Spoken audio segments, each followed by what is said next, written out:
Actually நம்ம வந்து ரொம்ப நல்ல கேள்வி. பட் ஆனா தவறான ஒரு விஷயத்த நம்ம வந்து பேசினிக்கிறோம். ஏன் தெய்வீக இடத்துல மட்டும் தான் இந்த பிரச்சனை இருக்குன்னு சொல்லி நீங்க கேட்குறீங்க. ஆனா இது தெய்வீக இடத்துல மட்டும் கிடையாதுன்னு நான் சொல்றேன். உலகத்துல எல்லா இடத்துலயுமே இருக்குது.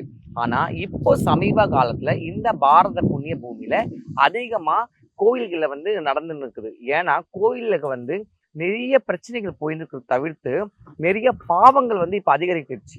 சரியா? முன்னாடிலாம் வந்து பாத்தீங்கன்னா, ஒரு சிவன் கோயில்ல சிவாச்சாரிகளோ, இல்ல சிவ அடியார்களோ, இல்ல சிவ பக்தர்களோ ரொம்ப ஸ்ரத்தையா, பக்தியா வந்து இருந்தாங்க. எல்லாமே வந்து முறைப்படி வந்து பண்ணாங்க. ஆனா இன்னைக்கு நம்ம அப்படி பண்றோமா?